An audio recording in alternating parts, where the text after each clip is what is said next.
Y el recuperatorio es la semana siguiente. Es decir, nos quedan de cursado esta semana y la semana próxima. Bien, ahí vemos si se conecta. Ustedes tienen el cronograma, ¿no? Eso lo hemos compartido a comienzo del cuatrimestre, pero todos lo tienen disponible. Sí, sí, profe. Bien, bien, entonces sabemos que hoy vamos a ver leishmaniasis y paludismo. La próxima clase vamos a ver triquinosis e hidatidosis, con lo cual terminaríamos las zoonosis, las patologías parasitarias. Y la semana próxima vamos a ver leptospirosis, brucelosis, fiebres hemorrágicas argentinas y dentro de ellas, por supuesto, dengue. Y también virus rabia. Bueno, y ya con esto terminamos la cursada y nos queda solamente la instancia de parciales. ¿Tienen alguna pregunta administrativa con relación a eso? El examen parcial es similar al parcial de Micro 1, son preguntas escritas a desarrollar. Nosotros hacemos las preguntas, las profes toman los exámenes y después, bueno, corregimos, entre todos corrigen las profes y los exámenes que hay que revisar los miramos nosotros. Bien, el recuperatorio sí es oral, bien. Hola Karina, buen día. ¿Cómo estás? Hola Romy, hola chicos, ¿cómo están? Muy bien. Cari, acá le estaba refrescando a los estudiantes las actividades de los próximos días, ¿sí? De las próximas semanas, y vemos que les decía que la semana del parcial, si bien nosotros teníamos toda la semana sin nada parcial, porque no iba a haber clases teóricas, que el parcial probablemente se tomara el jueves, pero quedaba supeditada la disponibilidad de aulas. Si no, se iba a tomar en algún momento que pudiera ser asignado nuestra materia. Sí, ahora nosotros por ahí estamos yendo al aula del hospital, lo que pasa es que el aula del hospital tiene sillas, pero no tiene para firmar, para escribir, entonces es totalmente incómodo. Así que ya empiezo a pedir aula, no sé si vamos a poder rendir todos en el mismo horario, si no haremos 2 grupos por la capacidad de las aulas. Somos para una sola aula y por ahí me dan una sola aula 2 o 3 horas y bueno, entonces vamos a dividir en 2 grupos, habíamos pensado. Bueno, avísame eso cuando sepas, así diagramo las preguntas en función de cuántos exámenes tenemos que hacer, cuántos modelos tenemos que hacer. Sí, sí. Bien, bueno, yo le pasé a la profe esta actividad, en realidad es una versión de esta clase, porque esta clase vamos a agregar algunas situaciones clínicas, algunos casos problemas que nos han pasado, así que está buenísimo que esté la profe Cari con nosotros, porque nos va a poder contar el primero, y ustedes después nos van a ayudar a resolverlos. ¿Sí? La profe les va a enviar ahora el PowerPoint del contenido teórico de la actividad, para que ustedes puedan ir siguiéndolo. Y le va a mandar un link también de un libro que está libre en internet, que se llama Fiebre, que es breve colección de epidemias. ¿Sí? El libro es, ahí lo ven, el libro está, a ver, esto no, es un libro para leer en las vacaciones, ¿no? No es un libro de estudio, ni es un libro que vayamos a después hacer preguntas de ahí. Pero, por ejemplo, tiene relatos muchos datos sobre malaria y sobre paludismo, y bueno, he sacado algunas cosas de ese relato para la clase de hoy. Y como eso tiene un montón de historias sobre otras epidemias, por ejemplo, cólera, por ejemplo, COVID, ¿qué otros más tiene? Poliomielitis, algunas de enfermedades que nosotros ya no tenemos en circulación, como peste negra, por ejemplo, pero que son interesantes de saber y de tener una versión de pronto de tipo ensayo diferente a la versión académica que nosotros solemos leer de las distintas patologías. ¿Sí? Bueno, nosotros sabemos de los microorganismos, nosotros estudiamos las características químicas, biológicas, cómo lo podemos tratar, cómo hacemos diagnóstico. Pero el impacto que tienen esos microorganismos en la comunidad no es solo médico, no es solo biológico. ¿Sí? Entonces, cómo viven y cómo impactan las distintas epidemias, los brotes, los microorganismos en distintos grupos poblacionales, en distintos momentos de la historia, hacen a nuestra historia como humanos. Entonces, por ahí está bueno saberlos para ponerlos en perspectiva. Bueno, empezamos entonces con la actividad de hoy. Y lo primero que le vamos a compartir son unos casos.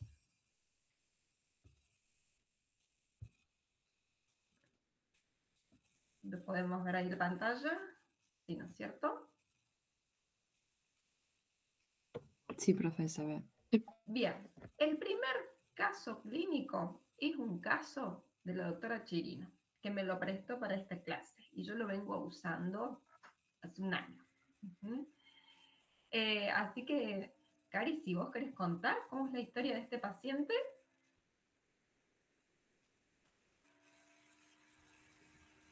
Romy, estoy conectada porque estoy viajando, o sea, recién llego de viaje. Bien. Muy fuerte, si querés acoto, pero... No pasa nada, no pasa nada, ahí contamos nosotros.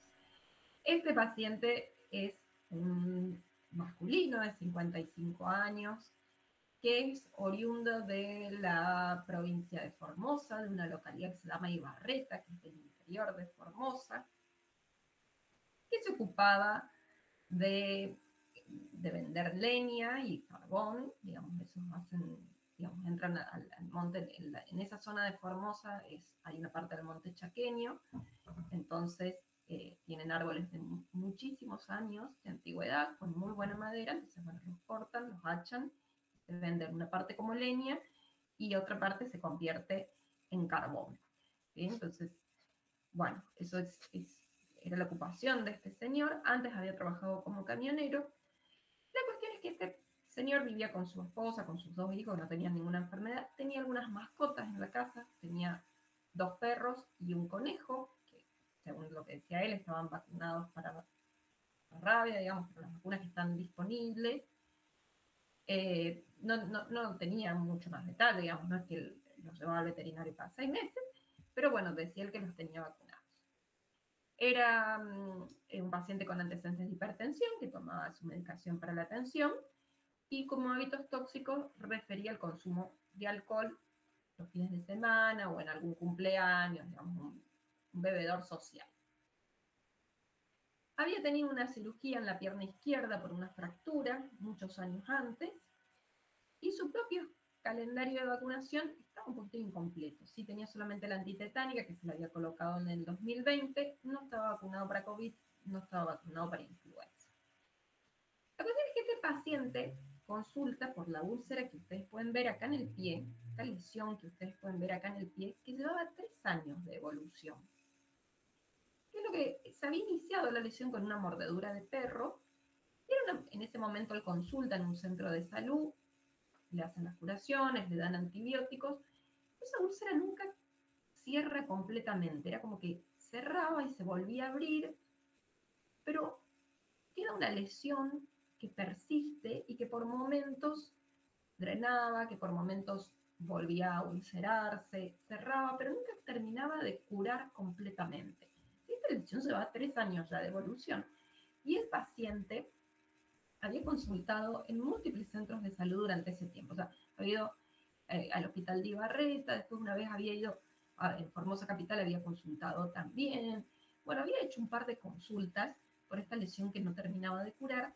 Y finalmente un día estaba en San Luis visitando familiares, entonces se acerca al hospital, al policlínico, y bueno, consulta por guardia, lo remiten con la doctora Chirino y ella dice, es raro una úlcera que no cure, ¿sí? Vamos a hacer algo con esto. ¿Bien? Primera situación. ¿Bien? ¿Qué harían ustedes con una úlcera que no cura?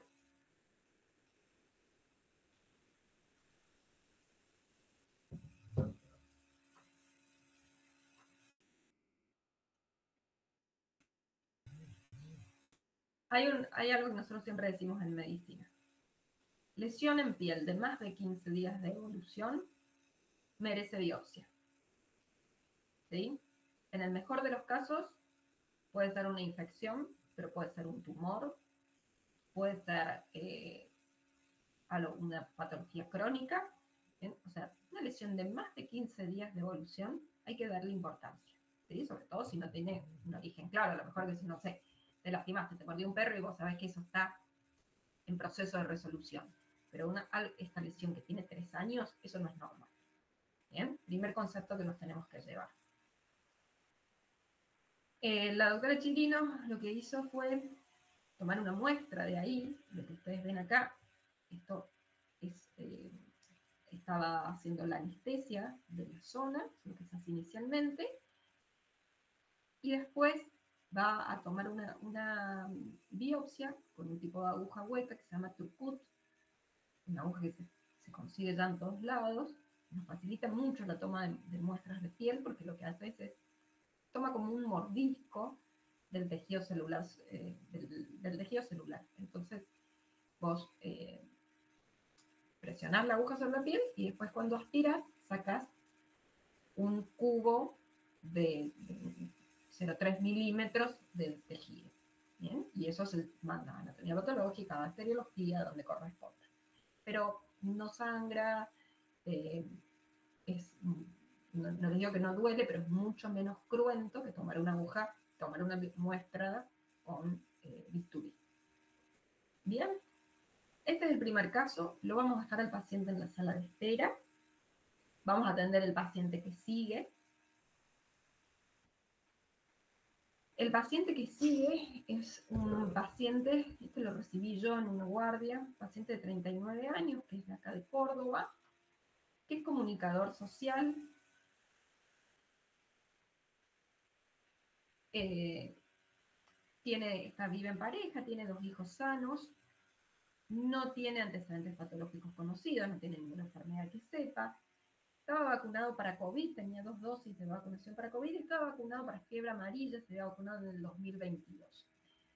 Este señor estaba haciendo un documental sobre un grupo, en realidad sobre el último representante de un pueblo originario que sabía hablar una lengua, era la original de su pueblo, y era la única persona que continuaba vivo y era capaz de hablar en esa lengua. Entonces querían registrarlo, porque el día que ese señor se muriera, esa lengua, ese dialecto originario se iba a perder. Era la última persona viva que podía hablar en ese dialecto. Y entonces se va y está 15 días en el medio del Amazonas entrevistando a esta persona y bueno, haciendo un registro. Cuando vuelve, empieza con fiebre, con escalofríos, con malestar general, no tenía hambre, se sentía mal, se sentía muy mal. Dice, yo ya tuve diarrea, pero se me pasó y ahora me siento terriblemente mal, nunca me sentí tan mal en la vida. Y cuando me da fiebre, no es una fiebre que tengo un rato de fiebre y se me baja, no baja con paracetamol, no baja con dipirona, me siento mal 5 o 6 horas, que estoy temblando como nunca jamás en mi vida y no lo puedo controlar. Es una fiebre, no es esa fiebre que hoy me siento mal, me quiero quedar acostado, sino que no puedo dejar de temblar, no puedo comer, no puedo tomar agua.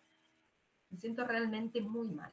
No tenía síntomas respiratorios, no tenía síntomas digestivos. Le digo, ¿y vos hace cuánto te volviste? Ahí me cuenta que trabajaba, yo siempre le pregunto a los pacientes dónde vivís, qué trabajo haces.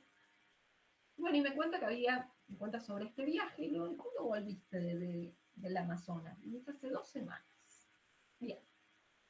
Bueno, ¿qué harían ustedes con este paciente? Vamos a dejar a este paciente después esperando en la sala de espera, pero mientras tanto, ¿qué hacemos con este paciente?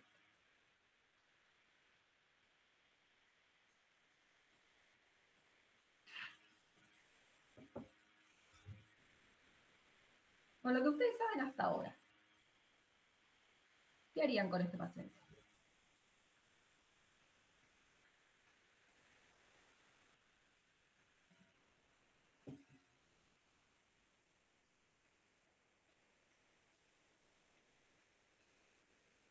¿Una serología para algún artrópodo? Para algún artrópodo. Y qué me, o sea, a ver, podés especificar qué es lo que, porque si vos me decís una serología para un artrópodo, yo le tengo que pedir un ELISA no sé, para garrapatas. No, tipo ¿Qué? dengue. Esos no son artrópodos, son virus. Virus transmitidos por artrópodos. Pero tenemos que hacer la diferencia entre lo que son enfermedades transmitidas por artrópodos y enfermedades producidas por artrópodos. Enfermedad transmitida por un artrópodo es un artrópodo que está infectado con un virus, con una bacteria, ¿sí? Como nos pasa con dengue. Las enfermedades que son producidas por un artrópodo es el artrópodo del agente etiológico. Por ejemplo, la pediculosis. El bicho es el que tiene la culpa. Vamos a hacer una cosa. Yo les voy a plantear los casos clínicos. ¿Sí? Sáquenle una foto a esta pantalla. Les voy a poner la pantalla anterior. No lo vamos a resolver ahora. Lo van a resolver ustedes en el práctico con las profes. ¿Sí? Porque no tiene ningún sentido que, a ver, en esta instancia del cursado, ya casi llegando a fin de año, tiene que haber una producción de parte de ustedes. ¿Sí? Tenemos que escalar un poquitito en la organización de la información y el conocimiento y tenemos que poder tomar conceptos que hemos trabajado previamente durante el año, integrarlos y volcarlos en un comentario. Y decir, bueno, a este paciente tal vez, no sé, le voy a pedir un laboratorio, además que este paciente hay cuestiones clínicas que hay que hacer, como tomar los signos vitales, sacarle sangre para hacerlo en un laboratorio, canalizarlo, porque está deshidratado, canalizarlo, hidratarlo, ponerle algo para los vómitos, para la fiebre, independientemente de eso, que yo no espero que ustedes me lo digan, porque en esta instancia que ustedes están de la carrera, todavía no saben cómo hacemos el manejo del paciente, ¿sí? Pero sí hacer un abordaje, decir, bueno, ¿qué hago con esto que tengo acá en la consulta, en el consultorio, y que me presenta un problema que yo tengo que resolver? ¿Sí? No les pido la resolución clínica del paciente, ni siquiera les pido que lleguen a un diagnóstico. Pero sí que piensen, porque eso es el eje fundamental en esta materia, cómo hacemos el abordaje diagnóstico de este paciente. Sáquenle una foto a este paciente, a este caso también. Ustedes le van a tener que decir a la profe, el jueves, cómo resuelven este paciente. Cuando hablo de resolución, hablo de cómo abordamos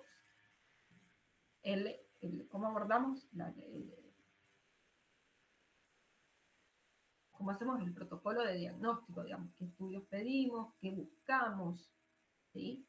Qué enfermedades sospecharían. La tercera situación clínica también nos pasó, una consulta, una paciente que llegó, los otros dos pacientes vinieron a la guardia, esta paciente vino a consultorio. Una paciente femenina, una mujer de 32 años, sin antecedentes patológicos conocidos, deportista, que hacía trekking, trabajaba en un trabajo, trabajaba como empleada en un comercio, creo, una cosa así, en una oficina, digamos, que en un trabajo no conllevaba mayores riesgos, pero bueno, sí, durante sus tiempos libres hacía trekking. Tenía el esquema de vacunación completa según un calendario, acorde al que corresponde para una persona de 30 años, y consultaba en el servicio de infectología porque iba a ir a escalar el Kilimanjaro. Es una meca de entre los que hacen trekking, escalar las cimas más altas. El Kilimanjaro es una de las cimas más altas del mundo. Bueno, esta paciente iba a ir a hacer ese trekking, que era varios días de duración, y nos consultaba sobre qué profilaxis tenía que hacer, qué medicación tenía que tomar, si requería alguna vacuna en especial, si requería, no sé, alguna profilaxis para alguna enfermedad. Bien, entonces, bueno, esta paciente consultaba para eso. Sí tenía colocada dentro de las vacunas, tenía colocada la vacuna de fiebre amarilla. Ya vamos a ver fiebre amarilla la semana que viene, cuando veamos fiebres hemorrágicas, pero con fiebre amarilla fiebre amarilla es una vacuna que se solicita a nivel internacional. Y pasan dos cosas. Por un lado, hay países que tienen fiebre amarilla y que entonces necesitamos la vacuna para poder ingresar al país, para no contagiarnos, ¿bien?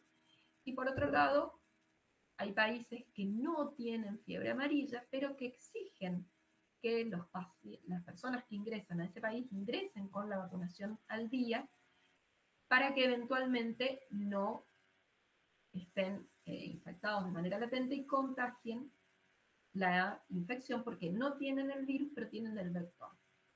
Bien, nosotros en nuestro país tenemos fiebre amarilla en el área mesopotámica, ¿sí? Tenemos algunos brotes de fiebre amarilla en Misiones, entonces, potencialmente, entonces, si bien no tenemos casos autóctonos, tenemos indicación de vacunación, ¿sí? En Misiones, la vacuna para fiebre amarilla está dentro del calendario y se pone a todos los niños al año de edad. Se recomienda a todos los que viajan a Misiones, ya sea por turismo, a visitar familiares, distintas cuestiones. Y bueno, y es una vacuna que se pide a nivel internacional. Por ejemplo, para todos los que viajan a Brasil, sea que vayas al estado de Brasil, se recomienda tenerla colocada.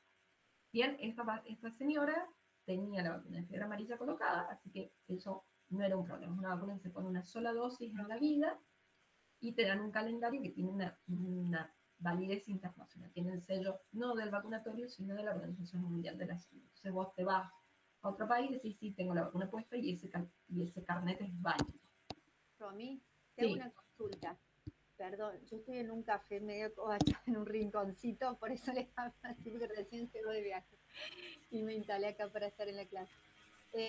Acá nosotros lo que hacíamos, anotábamos a la gente que viajaba y un día a la semana se los citaba y se les colocaba, pero ahora no la vamos a tener más por el sistema público, la vacuna de fiebre amarilla. O sea, nos avisaron y estamos preocupados realmente porque, bueno, tenemos mucha gente que viaja a Brasil, es cara, creo que está, no sé si 100.000 o 110.000 la vacuna, o sea que la gente que viaja no se la va a colocar. Lo que te quería consultar, no sé si en Brasil hay una restricción de no entrar si no tienen la vacuna. En la zona de playas, Con eso. en la zona de playas, digamos, los que van a Florianópolis, digamos, a la parte del sur, entiendo que no tienen una restricción. Digo, nunca escuché a nadie que se la pidieran en la frontera y que le dijeran no la tenés, volvete. Por lo menos los que van por tierra. Los que van en avión, no lo sé. No, Entiendo que no. Tendríamos tema... que, déjame, después lo chequeo en el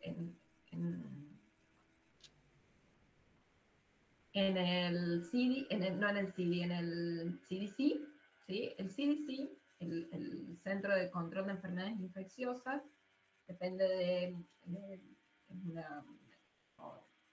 una entidad de Estados Unidos, ellos tienen algo que se llama, nosotros le decimos el libro de viajes o el Yellow Travel, es el libro amarillo de viajes. Ahí les voy a compartir el link, es más, ya se los doy porque lo van a necesitar para resolver este caso. ¿Sí? Ustedes entran a este link y pueden ver qué requerimientos tienen de ingreso a qué región, ¿sí? A qué región del mundo. Entonces ahí pueden decir, ¿necesita o no vacuna para fiebre amarilla? ¿Bien?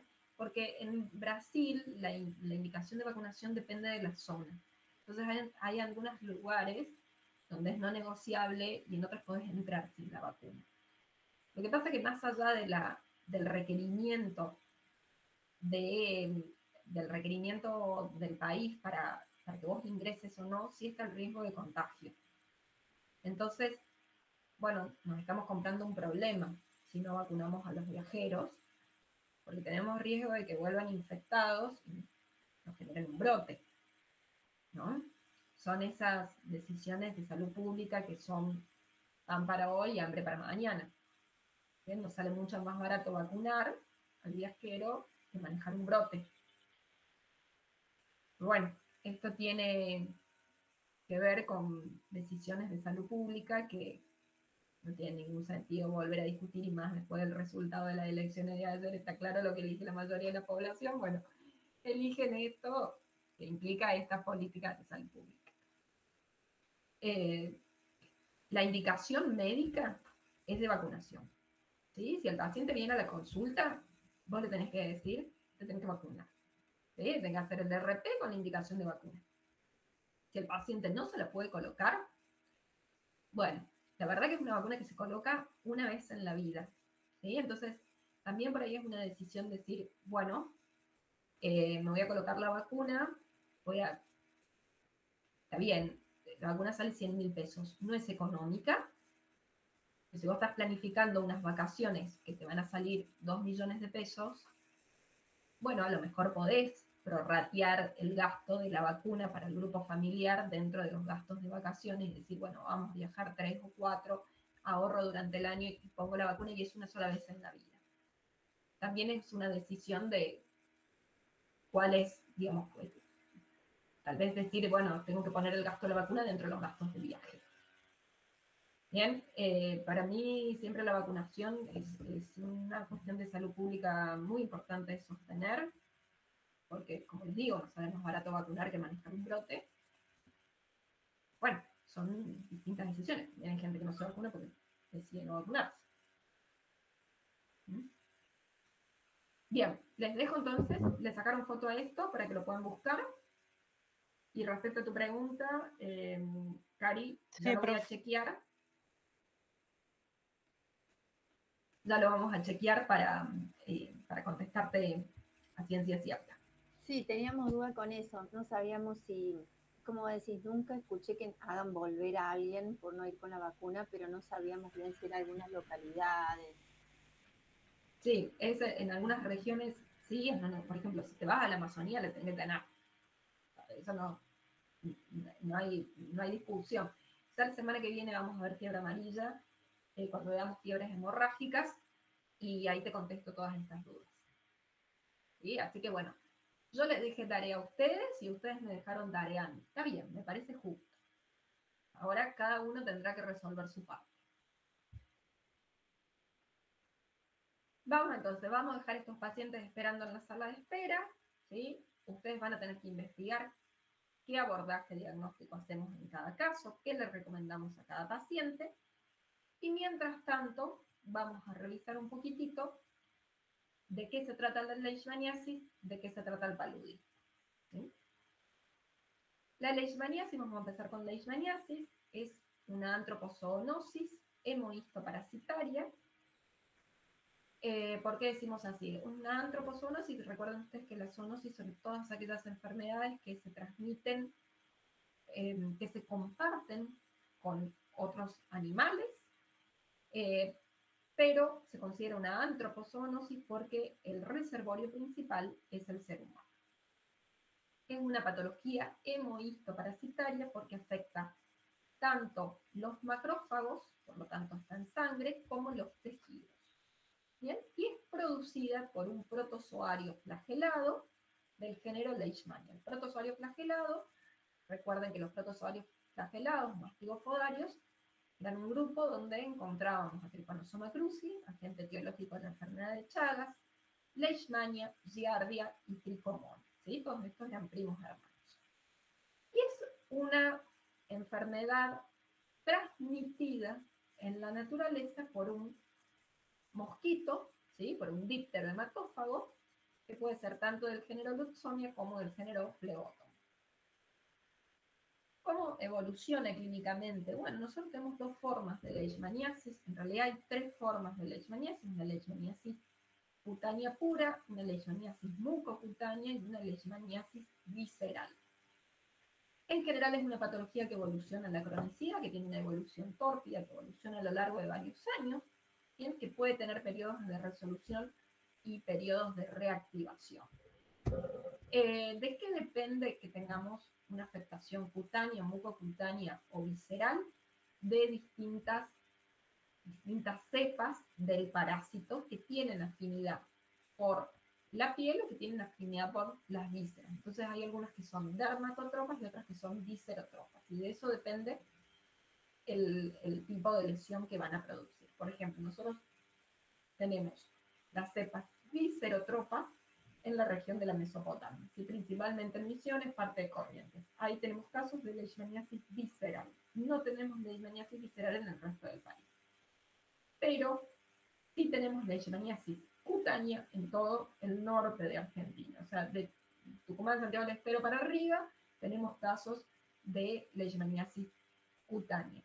No tenemos formas mucocutáneas, a menos que sean por extensión. Así que la lesión cutánea inicial sea cerca de una mucosa, por ejemplo, en el ala de la nariz, o en la cara, cerca de la mucosa yugal, y por extensión afectan la mucosa, pero no son formas mucocutáneas puras como hay en otras regiones del mundo.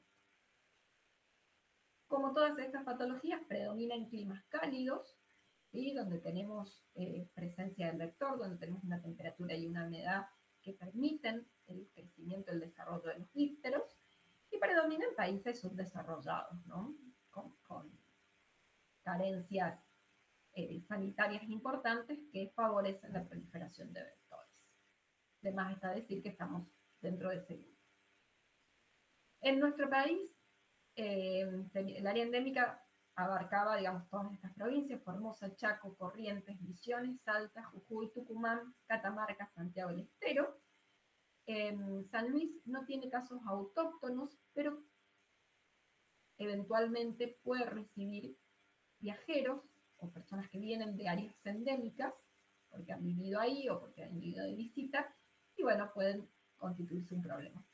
Hoy por hoy no hay ningún lugar del mundo donde estemos exceptuados de ver alguna patología.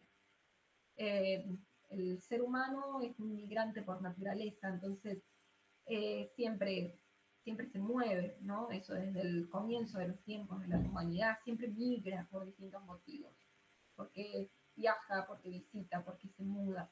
Entonces, siempre podemos recibir un paciente que viene con una historia previa, y parte de esa historia puede haber incluido la exposición en un lugar endémico. Bien, entonces que usted diga, no, bueno, pero yo vivo en San Luis, no voy a ver leishmaniasis, es una falacia, ¿sí? En cualquier lugar del mundo podemos ver cualquier patología. Y miren lo extendida que está la leishmaniasis, ¿sí? Estos son los casos de leishmaniasis visceral. Veamos, leishmaniasis visceral es un área de alta endemia en Brasil, y por supuesto que la zona, si bien acá está todo pintado como de riesgo intermedio, toda Argentina pinta de riesgo intermedio, la zona de riesgo es básicamente Misiones y parte de Corrientes, porque estamos rodeados de un área endémica que incluye Brasil y parte de Paraguay. Bien, entonces esta es el área endémica para leishmaniasis visceral en Argentina, y estas son las áreas endémicas para leishmaniasis cutánea, y como verán, abarca la zona norte de nuestro país, claramente las provincias de Misiones, Chaco y Formosa, pero también por extensión llegan hasta toda la zona norte del país. Tenemos casos autóctonos en Tucumán, en Santiago del Estero, ¿bien? Entonces abarca un poquitito más. Bueno, ¿cómo se adquiere la leishmaniasis? Esta imagen no tiene mucha definición, pero la verdad que es la más clara que encontré para graficar cómo es el ciclo biológico de la leishmaniasis, y por eso la dejé, aun cuando no se ve muy bien. El ser humano está dentro de un ecosistema que incluye un área de vegetación, incluye distintos animales, ¿sí? Como perros, zorros, roedores silvestres, como ratones, cuis, comadrejas, que actúan como reservorios. La leishmaniasis la leishmaniasis se transmite, digamos, el parásito es transmitido por un vector, que es este díptero, pero este díptero puede picar tanto al ser humano como a otros animales, ¿sí? Si bien el ser humano es el reservorio principal, estos otros animales también se comportan como reservorios en la naturaleza y acercan el parásito al entorno doméstico. En el caso de la leishmaniasis visceral, el reservorio es el perro, ¿sí? Y el perro hace una infección crónica que muchas veces lo termina matando, ¿no? La mayoría de los perros infectados no tienen manifestaciones clínicas, ¿sí? Entonces se comportan como asintomáticos, otros tienen serología positiva pero no tienen síntomas clínicos y otros tienen algunas manifestaciones clínicas, sobre todo a nivel cutáneo, porque pierden, hacen úlceras cutáneas o pierden el pelo alrededor del hocico o alrededor de las orejas, son perros que vos lo veis, se notan enfermos, ¿bien? Entonces, constituyen un reservorio en las zonas endémicas. Los perros, además, pueden transmitir la leishmaniasis a la progenie, es decir, transmiten la leishmaniasis a la cría, y pueden transmitirse de manera vertical también, como si fuera una ITS. En el caso de los perros. Bien, ¿por qué esto es importante? Porque hay muchos perros infectados. En las zonas endémicas hay muchos perros infectados. Los perros domésticos, que están bajo cuidado de una familia, en general tienen controles veterinarios y tienen collares que tienen piretroides de acción prolongada, que son como repelentes que evitan la picadura de los insectos, ¿sí? La picadura de los mosquitos. Bien, entonces todos los perros de áreas endémicas debieran tener este collar que se tiene que cambiar cada 6 meses, ¿sí? Como que vos le tenés que renovar el repelente cada 6 meses. Bien, todos los perros que habitan en áreas endémicas y todos los perros que visitan áreas endémicas.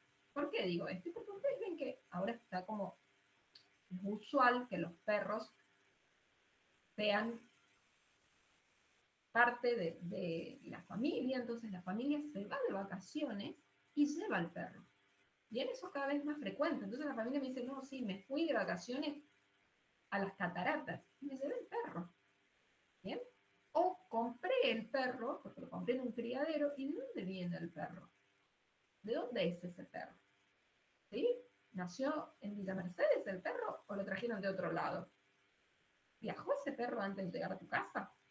Bueno, entonces, volvemos al punto del cual hablamos desde el comienzo de año, tenencia responsable de mascotas. Si van a ser parte de la familia, tienen que tener un control médico veterinario, igual que tiene un niño, igual que tiene una persona adulta, un anciano, un paciente con problemas de salud.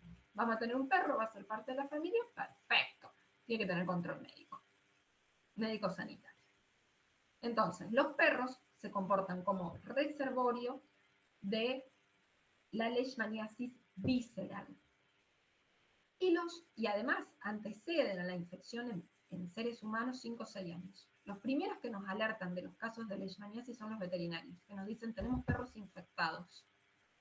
Nosotros, por ejemplo, acá en Córdoba no tenemos leishmaniasis visceral en pacientes, no tenemos leishmaniasis visceral autóctona, sí tenemos en viajeros, pero sí tenemos perros infectados. No muchos, pero sí tenemos, sabemos de qué zonas son. Entonces es una alerta, porque si tenemos un paciente después con una clínica compatible con leishmaniasis visceral, significa que saltó ya del perro al humano.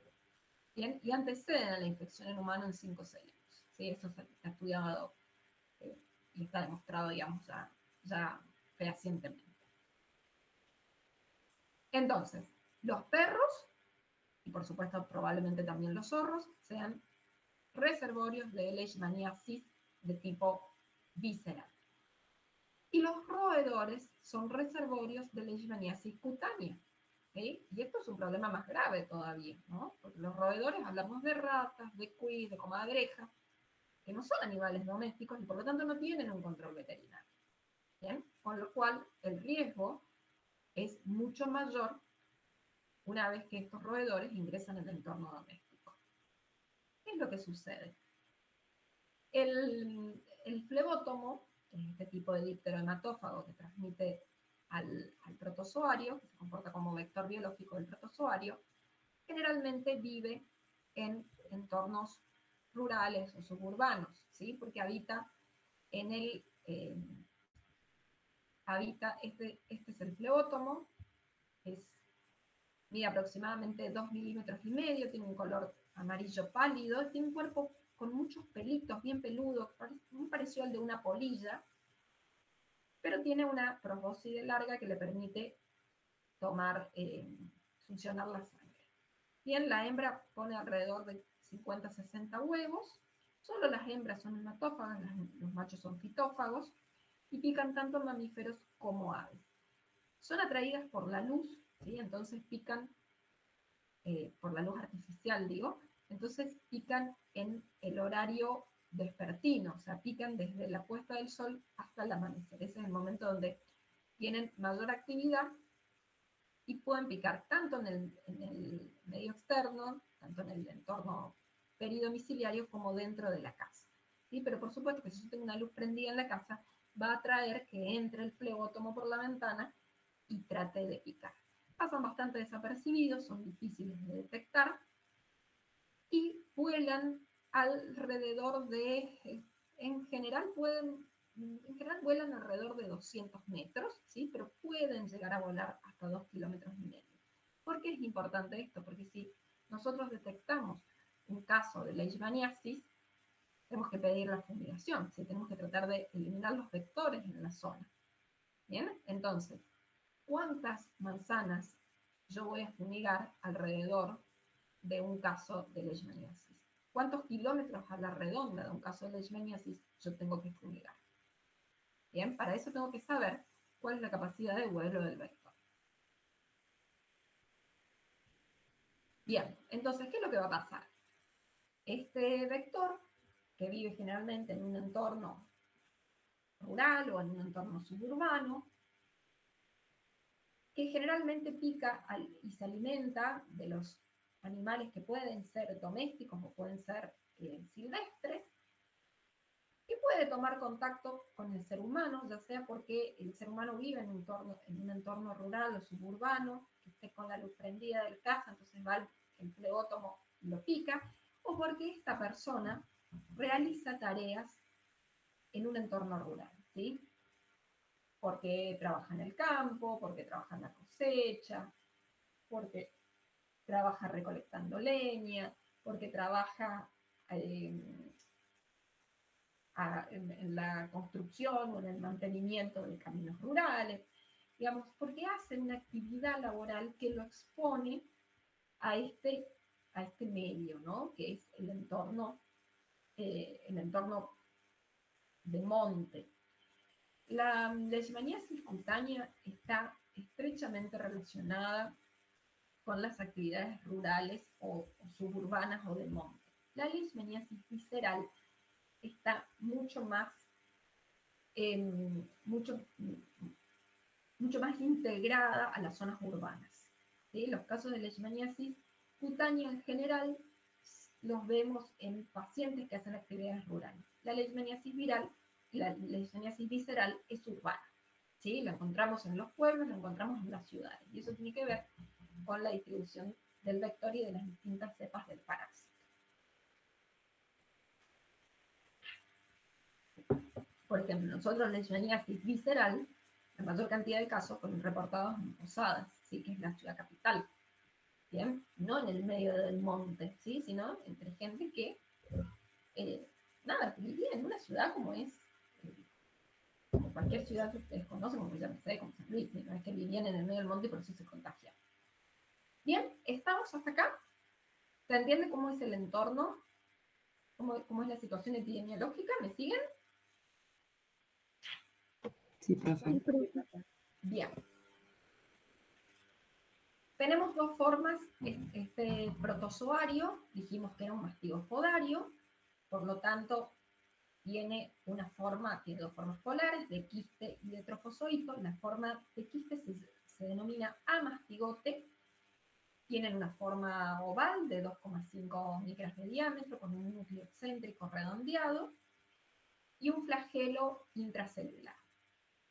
En quienes están, el amastigote lo vamos a encontrar dentro de la célula, ¿sí? Tanto dentro del macrófago como dentro del macrófago del ser humano o de los animales de reservorio, ¿sí? Pero está dentro de la célula del mamífero. Es la forma en la cual el parásito se reproduce también, se lo dividen por división binaria, siempre tienen reproducción asexuada, es la única forma de reproducción conocida para estos parásitos.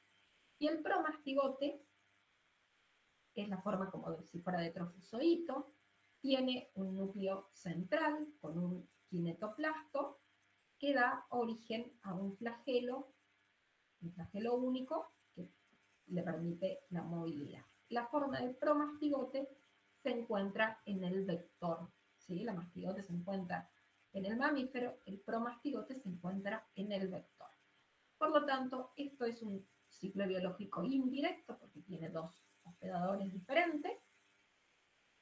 Y como acá solo tenemos reproducción asexuada de tipo división binaria, no nos sirve el modo de reproducción para definir los hospedadores. Nos pasa lo mismo que con la enfermedad de Chagas. Entonces los hospedadores los vamos a denominar vertebrados o invertebrados para definir a los mamíferos como vertebrados y a los artrópodos como invertebrados.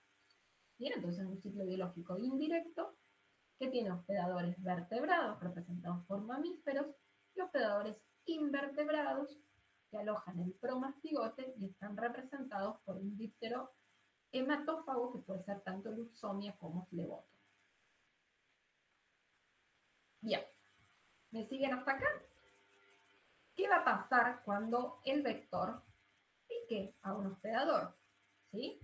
Entonces, inyecta el promastigote.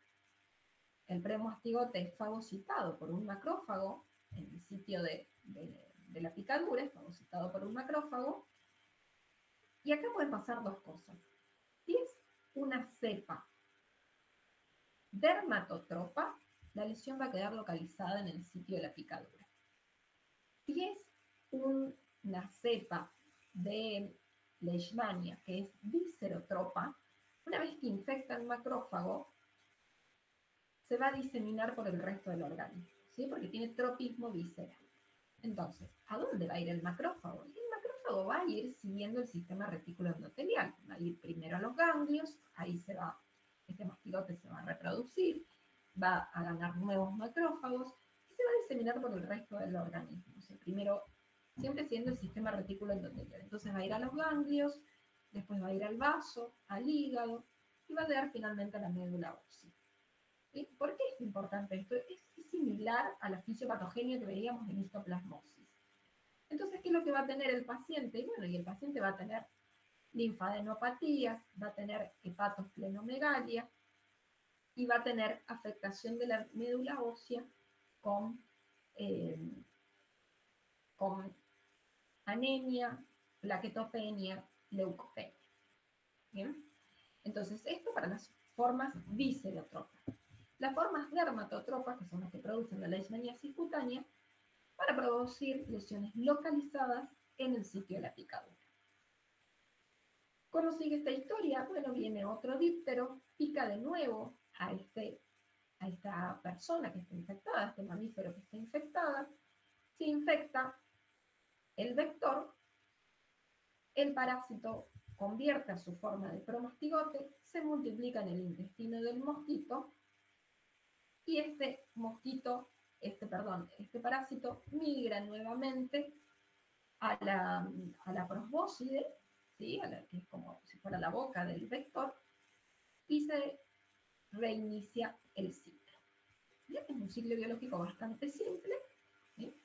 Recuerden que la mastigote es intracelular y se desarrolla dentro del macrófago, y el promastigote lo vamos a encontrar en el intestino del díptero hematófago. Bueno, en el caso de la leishmaniasis cutánea, las picaduras generalmente son en áreas de piel expuesta, los brazos, las piernas, la cara. ¿Sí?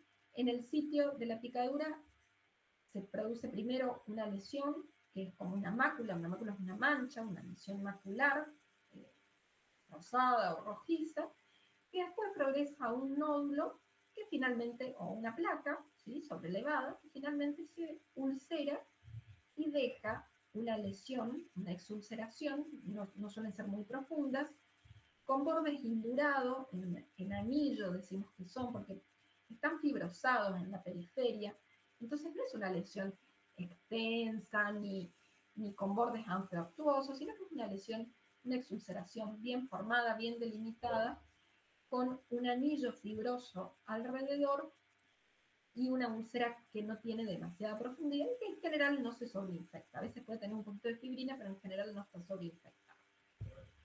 Esta lesión evoluciona hacia la cronicidad. El paciente va a venir y va a decir, ya me picó algo y después se me hizo esta úlcera y la tengo hace 2 meses y no se me cura. ¿Bien?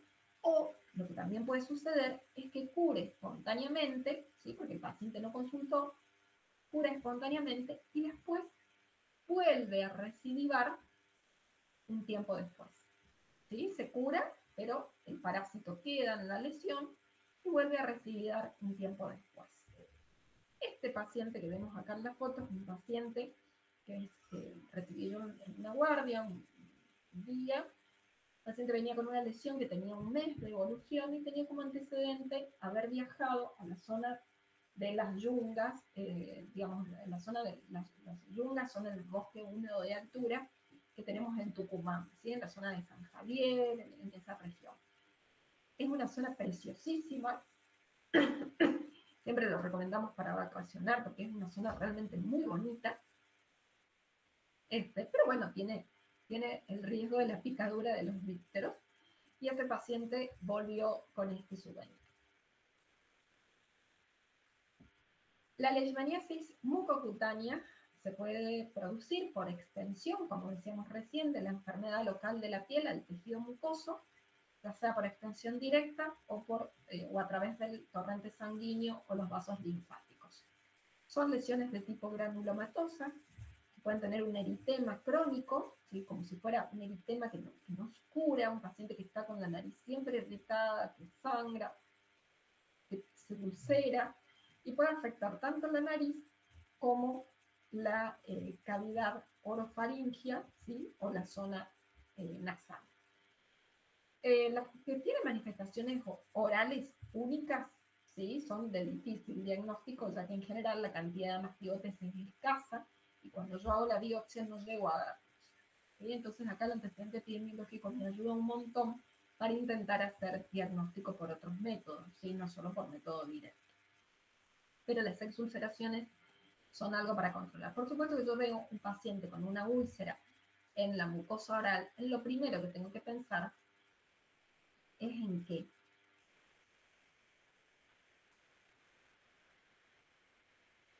Es una patología que ya vimos. Y en lo segundo que tengo que pensar es otra patología que ya vimos.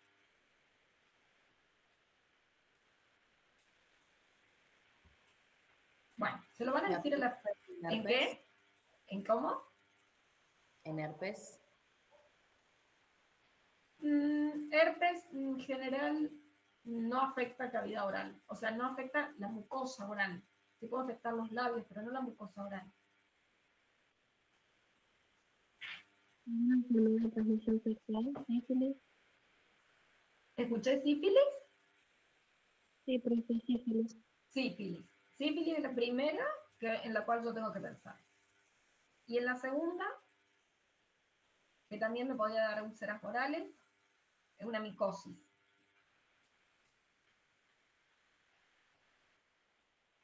También, ya la vimos. Se lo contestan a la profe el jueves.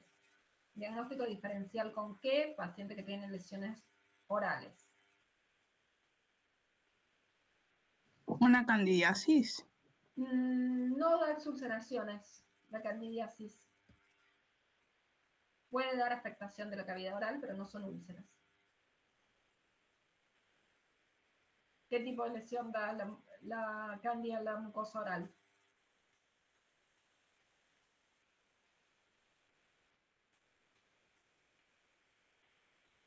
Se lo van a contestar a la profe el jueves.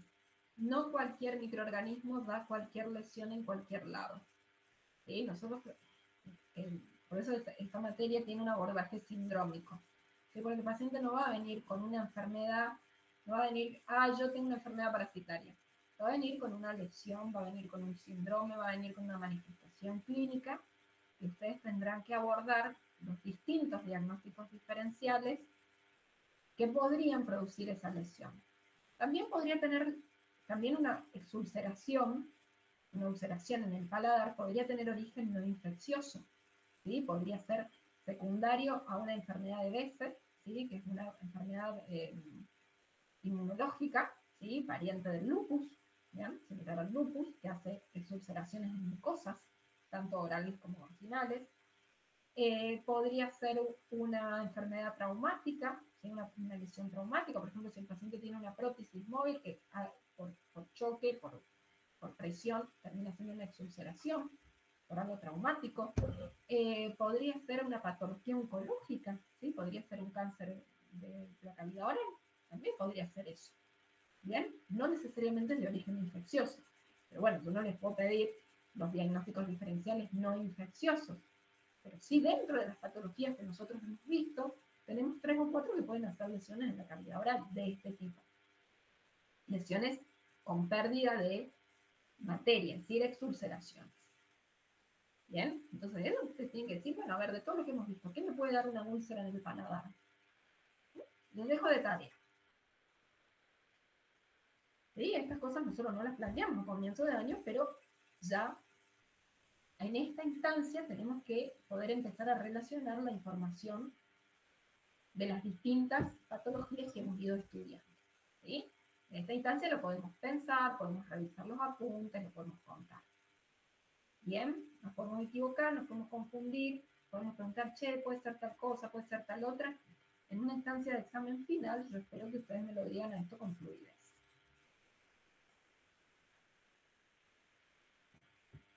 Y finalmente la leishmaniasis visceral se va a desarrollar como resultado de la diseminación de los macrófagos infectados a través del sistema retículo endotelial. Entonces vamos a tener afectación no solamente de macrófagos, sino también de ganglios, de vasos, de hígado, de médula ósea. ¿Sí? ¿Cómo va a estar el paciente? Bueno, el paciente va a tener linfadenopatías, va a tener hepatosplenomegalia. Miren este chiquito, hasta dónde llegaba el vaso y hasta dónde llegaba el hígado. ¿Bien? Este chiquito tenía un síndrome febril, un cuadro de mal estado general, un cuadro de desgaste, como el paciente estaba desnutrido, caquético, en mal estado general.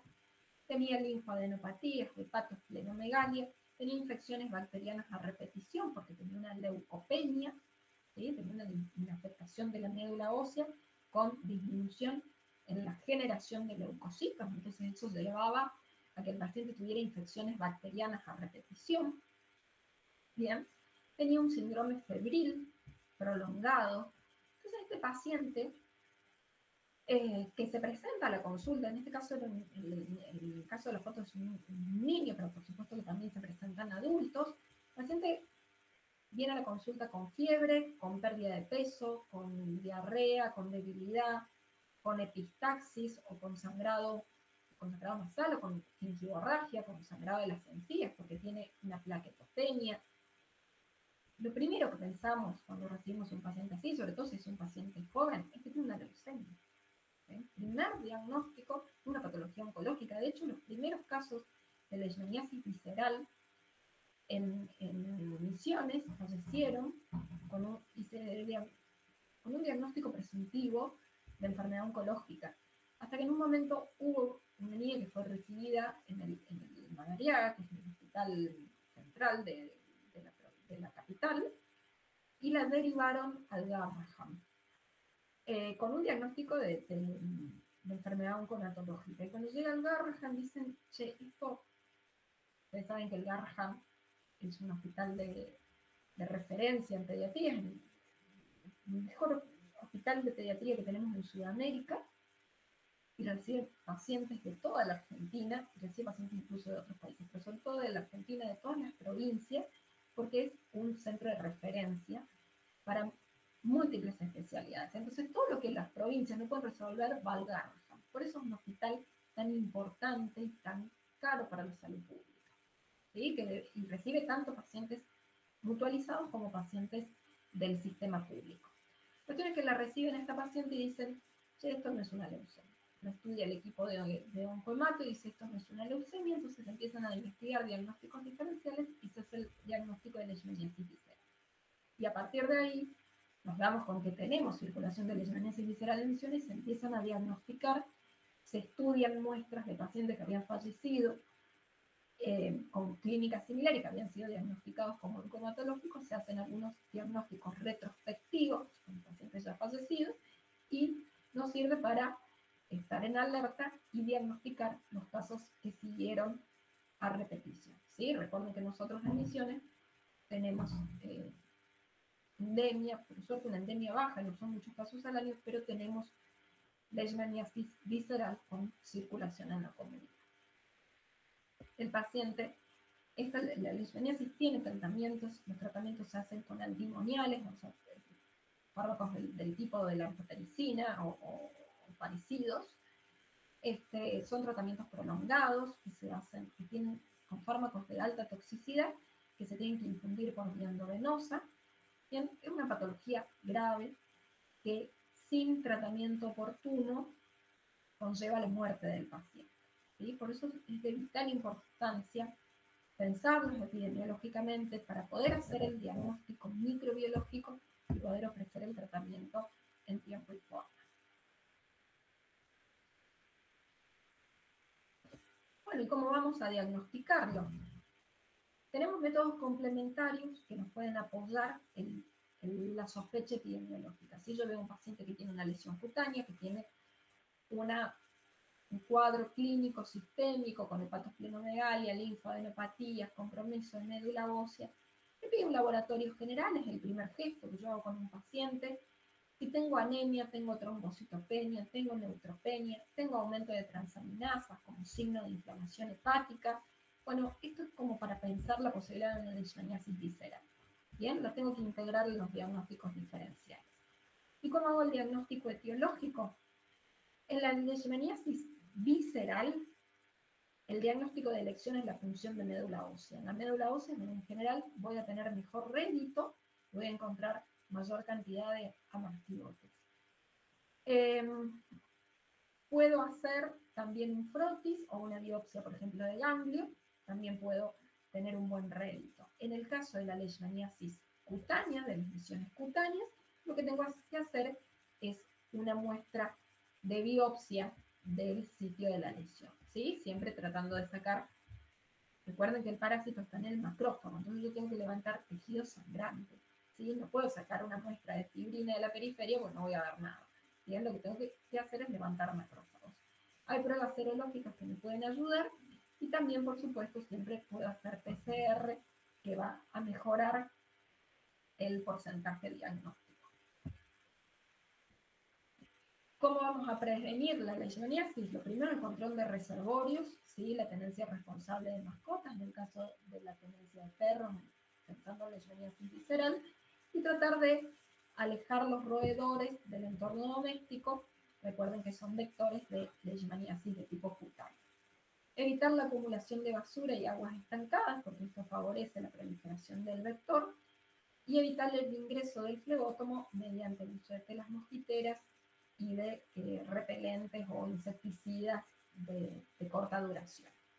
Los pacientes que van a, las personas que por su trabajo van a exponerse en áreas endémicas a un entorno donde puedan adquirir la infección, se recomienda siempre el uso de repelente y el uso de ropa protectora, es decir, tratar de evitar la picadura del flebótomo. ¿Cómo hacemos eso? Bueno, usando ropa manga larga, tanto pantalón largo como remera manga larga. Y también incluso sombreros con cobertura en la zona del cuello de la nuca. El control de los grupos de riesgo es importante para la detección temprana y el tratamiento precoz. Bien, ¿alguna pregunta con leishmaniasis?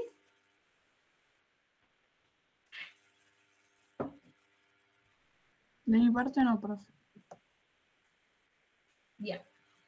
Seguimos entonces con paludismo. ¿Qué es el paludismo? Bueno, es una hemohistoparasitosis aguda que se caracteriza clínicamente por la presencia de fiebre o accesos febriles que son recurrentes o periódicos, ya vamos a ver qué periodicidad tienen, y se acompaña de anemia y esplenomegalia. Es producida por un protozoario del tipo apicomplexa, ¿sí? Es un esporozoario que carece de medios de locomoción, que tiene un complejo apical y que se reproduce primero por esquizogonia, como forma de reproducción asexuada, y después por gametogonia y disporogonia, como forma de reproducción sexual. Estos protozoarios son del género Plasmodium, ¿sí? Y son transmitidas en la naturaleza por mosquitos hembra del género Anopheles, ¿sí? Los anófeles son los dípteros hematófagos responsables de la transmisión del Plasmodium. Acá tienen una anófeles hembra, se caracteriza porque cuando se alimenta se llena el estómago de sangre, el abdomen de sangre, y se ve con esta coloración. Y acá tenemos un Plasmodium, ¿sí? Así lo vemos en el frotis o en el extendido. Nosotros no tenemos paludismo autóctono en Argentina, ¿sí? Antes, hace muchos años atrás, teníamos paludismo en el norte del país y en la Mesopotamia. Pero el último brote de paludismo fue en el 2007, ¿sí? O sea, hace más de 20 años atrás. Hace casi 20 años atrás. Y en el 2010 fueron los últimos casos autóctonos por vivas. A partir de eso, no tuvimos más casos autóctonos. ¿Qué significa tener un caso autóctono? Que tenga la enfermedad un paciente que nunca salió de la Argentina o del área en estudio, ¿sí? Sí tenemos casos importados, es decir, pacientes que viajaron o que son oriundos de otra región que es endémica y que vienen a la Argentina y vienen infectados. Bien, entonces sí tenemos casos en viajeros o en migrantes, ¿sí? Que traen la infección. Esta infección puede en algunos casos hacer recidivas mucho tiempo después de la infección original. Entonces en esos pacientes podemos tener casos, pero no tenemos casos de que me picó un mosquito y adquirí paludismo. Eso no, ¿sí? Porque no tenemos transmisión autóctona. Se decretó la Organización Mundial de la Salud, certificó a la Argentina como libre de paludismo desde el año 2019. Lo cual es muy importante, es un hito sanitario relevante. Bien, entonces, nosotros no tenemos paludismo endémico. ¿Por qué lo tenemos que estudiar? Porque es una de las patologías más extendidas en el mundo, es una de las parasitosis más extendidas en el mundo. Se cree que a lo largo de los años ha matado a la mitad de la población humana. ¿Sí? A lo largo de la historia es responsable de una mortandad que ha costado por lo menos al 40% de la población mundial a lo largo de la historia de la humanidad. Tenemos registros, por ejemplo, en dípteros que han quedado,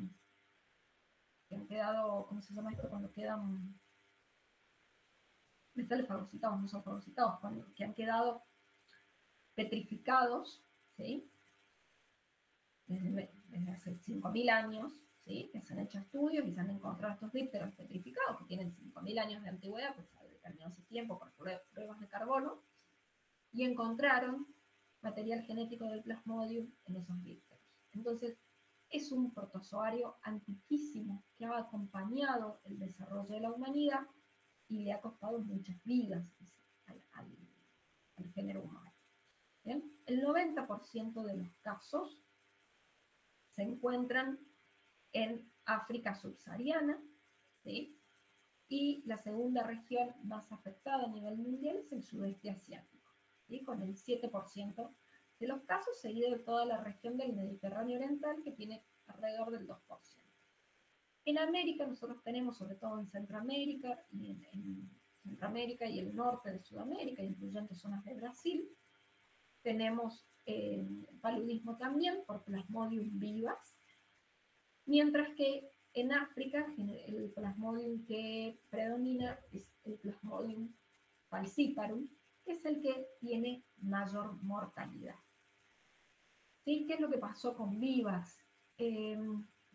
Vivax estaba muy extendido, hace cientos de años estaba muy extendido en África subsahariana, pero hubo pacientes, hubo personas que desarrollaron una mutación que permitía que el glóbulo rojo no expresara el receptor DUFI, que es el que permite el ingreso del parásito dentro de la célula. Entonces, por supuesto que eso fue una variación que permitió, que se asoció a que ese paciente, esa persona que tenía esa mutación genética, no se infectara por Plasmodium vivax, y eso mejoró su supervivencia. Y como mejoró su supervivencia, esa mutación se trasladó a su descendencia. ¿Bien? Y eso, con el curso de los muchos cientos de años, llevó a que Plasmodium vivax en general no infecte en África subsahariana, porque ya toda la población tiene esta mutación genética en el glóbulo rojo y no expresa el receptor para vivax. Sin embargo, Plasmodium vivax es el que está más extendido, es el tipo de Plasmodium que está más extendido fuera de África. Es el que tiene mayor extensión universal, pero no tiene presencia en África. ¿Sí? Algo parecido nos pasa con Plasmodium falciparum y la talasemia. Ustedes saben que la talasemia es una alteración en la morfología del glóbulo rojo. Se vio que los pacientes que tenían talasemia, que provoca una anemia, un tipo de anemia ferropénica, los pacientes que tenían talasemia tenían menores chances de ser infectados por el Plasmodium falciparum. Entonces, hoy por hoy el 25% de la población africana tiene talasemia. ¿Sí? Y eso en realidad, que uno podría ver como que es una patología, en realidad es una forma defensiva ante la infección del Plasmodium. ¿Sí? Y lo que se ha logrado de esta manera es que los pacientes, por supuesto, que tienen esta alteración genética, se infectan menos o se forman menos graves de falciparum y por eso sobreviven y pueden transmitir la mutación a la progenie. Entonces, en realidad, esto que parece así a simple vista como un déficit, en realidad es un mecanismo de defensa ante la presencia de paludismo. Bien, entonces el protozoario ha ido traccionando modificaciones genéticas, ha ido determinando modificaciones genéticas, ejerciendo una presión de selección sobre algunas mutaciones en el genoma humano. ¿Sí? Estamos hablando de un parásito que está hace 5.000 años con nosotros. Entonces, claramente coevoluciona junto con el género humano. Bien, estamos hasta acá.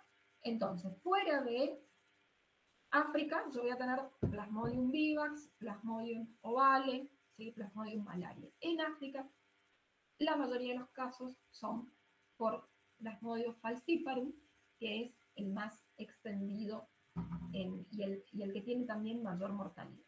¿Sí? Es el más agresivo de todos los plasmodios.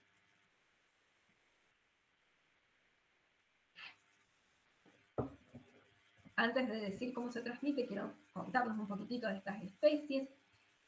Malaria es entonces el más frecuente, falciparum es el más grave, vivax y ovale son los que encontramos en Sudamérica, y Knowlesi es propio de África subsahariana y es el único que puede infectar a otras especies además del ser humano. ¿Sí? El plasmodio infecta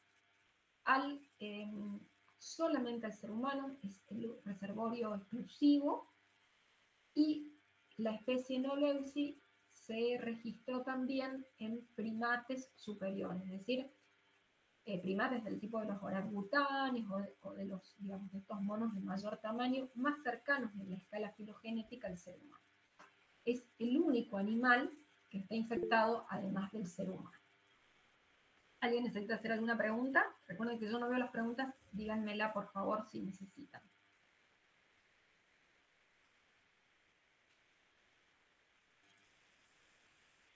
Bueno, este parásito, un parásito intracelular obligado. Perdón, Sí, una alumna está preguntando si estudian todas las especies de los agentes. si estudiamos todas las especies de los agentes, sí, porque cada uno tiene una morfología particular, entonces cuando se hace diagnóstico se determina a qué especie pertenece. Y entonces, digamos, los que están entrenados se pueden diferenciar por la morfología un trofozoito de malaria versus un trofozoito de falciparum, por la forma que tienen, el tamaño y por la localización que adoptan dentro del glóbulo rojo. El diagnóstico ese se puede hacer en laboratorio y si no, por supuesto, se puede hacer PCR. Pero rápidamente se puede hacer en laboratorio cuando tenemos personal entrenado. Y acá hay que hacer una salvedad. Cada vez tenemos menos personal entrenado para hacer diagnóstico directo de paludismo porque cada vez tenemos menos casos. Entonces hay menos gente que lo ha visto. Bien, no sé, por ejemplo, ustedes ahí en Villa Mercedes si han tenido algún caso o si vos alguna vez en tu experiencia o en alguna rotación que hayas hecho has podido ver un frotis de Plasmodium. En San Luis, Romy, hace 2 años en San Luis tuvieron un caso en el Hospital Carrillo y lo confirmaron después en el Laboratorio de Salud Pública, así que siempre Eli nos trae los vidriecitos en los prácticos para poder ver que los tiene guardados. Tuvimos un caso de un viajero. Claro. Bien, por eso es muy importante pensarlo, ¿sí? Pensar la posibilidad de paludismo, porque si bien no es autóctono, podemos tener casos, y si no hacemos el diagnóstico, porque no el paciente se va a morir, y va a ser un brote, porque no le vamos a dar las medidas de profilaxis, y se van a infectar otros anófeles que podamos tener en la región. Entonces, es sumamente importante el diagnóstico oportuno y el seguimiento. Los pacientes que tienen paludismo después tienen seguimiento clínico parasitológico durante por lo menos 1 año. ¿Bien? Porque tenemos que documentar que ese paciente no hace parasitemia y no hay riesgo de que infecte vectores. ¿Sí? Recuerden, si tenemos un mosquito infectado, perdemos la categoría de libre de paludismo. ¿Sí? Una tragedia. ¿Bien? Entonces estos pacientes tienen un seguimiento realmente muy cercano. Dijimos que estos parásitos son intracelulares obligados, parasitan el glóbulo rojo y el hepatocito de mamíferos, afectan solo al ser humano, ¿sí? Excepto Norwalk, que puede afectar a los primates superiores. Pero no hay otros reservorios animales, ¿sí? Se infecta solamente el ser humano. El parásito es, dijimos, una apicomplexa con el complejo apical que ustedes ya conocen, carece de medios de locomoción y tiene una reproducción asexuada por esquizogonia y sexuada con gametogonia y esporogonia. La reproducción sexuada la cumple en el vector, en el mosquito, ¿sí? Por lo tanto, el anófeles es el hospedador definitivo. Recuerden que definimos al hospedador definitivo por aquel que, siendo el hospedador definitivo, aquel que aloja la fase sexuada de la reproducción. Y el hospedador intermediario será aquel que aloja la fase asexuada de la reproducción y que en este caso está representado por el ser humano, donde se lleva adelante la esquizogonia. ¿Qué es lo que sucede? ¿Cómo se adquiere el paludismo? La forma más frecuente de adquirir el paludismo es por vía cutáneo-mucosa, cuando el anófeles pica a un ser humano e inocula esporozoitos. ¿Sí? Los esporozoitos se acumulan en las glándulas salivales del anófeles y el anófeles no puede succionar si no regurgita el parásito. Entonces, se forma como una bola de parásitos que el vector regurgita sobre la piel del hospedador y recién ahí puede alimentarse. Entonces va a depositar los esporozoitos que van a ingresar al torrente sanguíneo. Primero van a hacer una fase de reproducción dentro del hepatocito, dentro de la célula hepática, y después van a infectar el glóbulo rojo y se van a diseminar. Y por supuesto, cuando infectan el glóbulo rojo, pueden ser fagocitados por otro anófeles que haga su repaso sanguíneo, infectando un nuevo vector. Como es un parásito que está dentro del glóbulo rojo, también se puede transmitir por vía transfusional, ¿sí? Por una transfusión de sangre, o por vía transplacentaria, ¿sí? Produce una patología congénita, tenemos paludismo congénito y se puede infectar el producto de la gestación. Tiene uno de los ciclos biológicos más complejos que nosotros vamos a estudiar. Ahí lo vamos a revisar, pero es uno de los ciclos más difíciles dentro de los ciclos que vamos a ver. Una vez que el esporozoito ingresa al macrófago, el macrófago fagocitado por el macrófago lo lleva al glóbulo rojo. Dentro del hepatocito, dijimos que en el hospedador, dijimos que el ser humano era el hospedador intermediario, por lo tanto, la forma de reproducción que adopta el parásito es por reproducción asexuada, mediante esquizogonia. La esquizogonia era la reproducción celular múltiple, donde una célula original dividía en 8 su citoplasma y en 8 su núcleo, como si fuera una pizza que ustedes cortan en 8 porciones, es decir, que de cada parásito original se generan 8 células hijas, lo cual habla del gran potencial de expansión que tiene ese parásito. Entonces el parásito infecta una célula hepática, mediante la esquizogonia genera esquizontes primero inmaduros, después esquizontes maduros. Estos esquizontes tienen dos caminos, pueden infectar otra célula hepática vecina, pueden ser fagocitados por el sistema reticulo endotelial, o pueden infectar un glóbulo rojo. Una vez que infectan el glóbulo rojo, vuelven a hacer una segunda esquizogonia, porque es el único tipo de reproducción que el parásito puede hacer en el ser humano. Entonces, se van a reproducir dentro del glóbulo rojo, también por esquizogonia, y de nuevo tienen 3 caminos.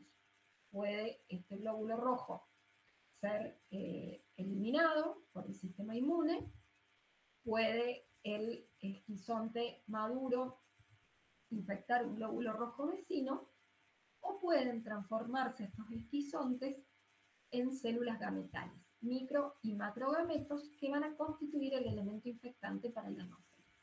Entonces el anófeles pica a un paciente que está infectado, y porque además, ¿por qué tiene predilección por picar al paciente que está infectado? Porque el paciente tiene fiebre, entonces aumenta la temperatura, y los anófeles tienen receptores térmicos que los llevan a picar con más afinidad a aquellos pacientes que tienen aumento de la temperatura, que tienen una temperatura corporal aumentada. Entonces hay más chances de que adquiera los gametocitos, y dentro del anófeles, dentro del aparato digestivo del anófeles, estos gametocitos van a madurar a micro y macrogametocitos, se van a fusionar formando un huevo o cigoto, ¿sí? Esto es la gametogonia, y dentro de ese huevo cigoto se va a llevar adelante la esporogonia. ¿Sí? Este huevo cigoto va a generar primero 2 esporoblastos y posteriormente 4 esporozoitos. ¿Sí? Los esporozoitos son los trofosoritos que se originan de la esporogonia y van a ser los que infecten a un nuevo hospedador y reinicien el ciclo. Vamos a ver de nuevo el ciclo biológico en esta imagen, ¿sí? Así ustedes, así lo repasamos. Lo vamos a poner más grande.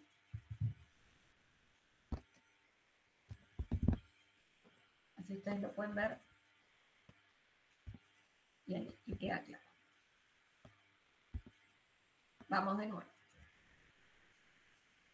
Nos pica un anófeles, el anófeles hembra. Recuerden que solo el anófeles hembra es hematófago, el anófeles macho es citófago. Inocula los esporozoitos que estaban en las glándulas salivales. Estos esporozoitos infectan la célula hepática y llevan adelante una primera esquizogonia, ¿sí? Que es la forma de reproducción asexuada. Esta célula original se fragmenta en 8 porciones y genera 8 esquizontes. Primero esquizontes inmaduros, después esquizontes maduros. Los esquizontes son el producto de la esquizogonia, ¿sí? Son trofosoritos que tienen como origen la esquizogonia. Estos esquizontes pueden ser fagocitados por el sistema retículo endotelial o pueden invadir un hepatocito vecino y reiniciar el ciclo. Algunos de estos esquizontes van a convertir a merozoitos, esquizontes o merozoitos son sinónimos, algunos de estos esquizontes van a invadir el glóbulo rojo y dentro del glóbulo rojo se lleva adelante la segunda esquizogonia. Van a ser, digamos, primero van a convertirse en trofosoditos jóvenes, después en trofosoditos maduros, ¿sí? Siempre estamos hablando de esquizogonia. Una célula original se fragmenta en 8 porciones. Y estos esquizontes o trofosoditos maduros de nuevo tienen 3 posibilidades. Ser eliminados por el sistema inmune, invadir una célula, un glóbulo rojo vecino, o diferenciarse en micro y macrogametos. Estos micro y macrogametos van a ser fagocitados por el anófeles cuando hace el repaso sanguíneo, y ya dentro del anófeles el micro y macrogametos van a convertir en micro y macrogametocitos, los micro y macrogametocitos van a convertir en micro y macrogametos por un proceso de exoflagelación, se van a fusionar formando el cigoto, y dentro de este cigoto, en realidad es como un ooquiste, dentro de este cigoto, se va a llevar adelante la esporogonia con formación primero de esporoblastos y después de esporozoitos, ¿bien? Que van a constituir el elemento infectante para el hospedador intermediario. ¿Bien? ¿Me siguen? Entonces, el paludismo es una enfermedad, es una parasitosis que tiene un ciclo biológico indirecto porque tiene 2 o más hospedadores, donde el hospedador definitivo está representado por el anófeles, ¿sí? Para el anófeles se infecta con los micro y macrogametocitos y desarrolla los esporozoitos, ¿sí? Por un proceso de gametogonia y esporogonia, es decir, cumple la fase sexuada de la reproducción. Y el hospedador intermediario es el ser humano, es el único que se va a infectar, además de los primates superiores, ¿sí? Y dentro del hospedador intermediario, representado por el ser humano, se lleva adelante la esquizogonia. ¿En qué lugar del organismo? Bueno, hay una primera esquizogonia en el hepatocito y una segunda esquizogonia dentro del glóbulo rojo. El elemento infectante para el hospedador intermediario, es decir, para el ser humano, es el esporozoito. ¿Estamos de acuerdo? ¿Alguna pregunta con el ciclo biológico? ¿Quieren que lo repita de nuevo?